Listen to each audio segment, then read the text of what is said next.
Economic update. It's projecting economic growth of 4% in 2021, but indicates that the growth outlook over the medium term is uncertain, pegging growth at 2.1% in 2022 and 1.5% in 2023. To unpack the highlights of the report, I'm joined by Marie Francoise Marie-Nelly. She's the country director for South Africa at the World Bank. Thank you very much for joining us, Marie. Now, you see quite an economic rebound in 2021 of about 4%, with the economy coming from a low base of -7% in 2020, but your confidence around growth over the medium term is not so strong. So what do you see as the possible headwinds in your outlook? Thank you very much for having me. First of all, I confirm that South Africa is benefiting from the global recovery, particularly because of the strong performance of its major trading partners such as the US and China, and of course the boom in the commodity prices. So as you said, indeed, the outlook is really depending on the capacity of countries, I would say not just South Africa, to roll out vaccines. As we said, until everybody is vaccinated, you don't have, you still have a risk because you have new variants. We've seen recently variants coming from other countries to this part of the world. So I think that the key point is to see how to accelerate the vaccination. And I would say that the World Bank is actually playing a very important role on the African continent, where we saw that there was a low deployment on vaccination, and we are working very closely with the AVAT, the African Union facility for that.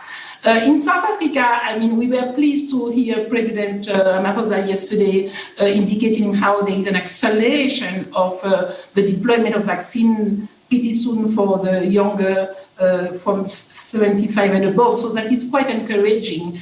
And let me also mention to you that our private sector branch, the IFC, is supporting Aspen in doubling the capacity of production of vaccines. So this is quite encouraging indeed. Sorry, Marie, I'm worried about time, so I do want to ask you this question.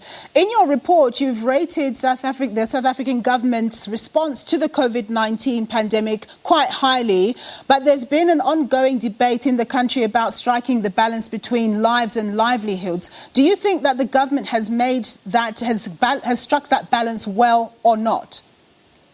We think indeed that it has been a very good balance, and we look at that, again in the international perspective.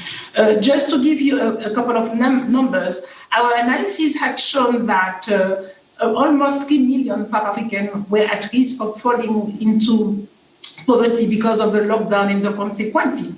What we've seen is that with this broad package that the government has deployed, which has benefited to about 30 million people from the various components of it, at least 2 million of South Africans were protected. So I think that in balance, we think that it has been able to protect life, prepare the country for the pandemic, and then as the various waves came, have an adapted response in terms of the lockdowns, the possibility for companies and firms to continue to operate while at the same time ensuring that people were protected. I think it's also important to recognize the effort made by the private sector.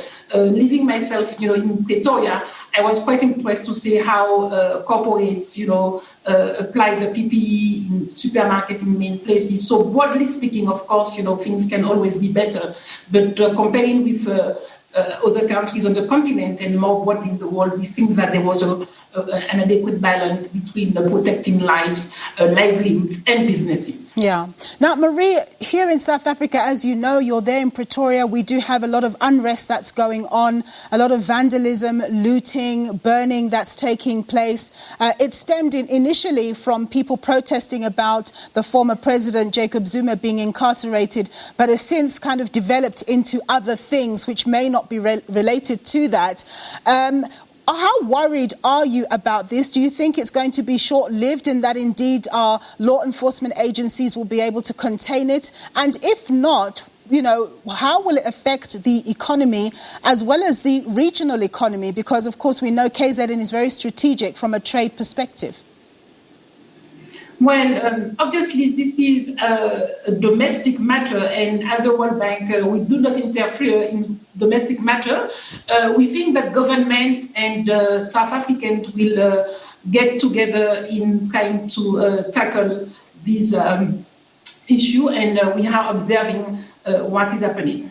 Indeed. Marie, we're going to leave it there. More to ask, but not enough time. That was Marie Francoise Marie-Nelly. She's the country director for South Africa at the World Bank. Thank you very much, ma'am.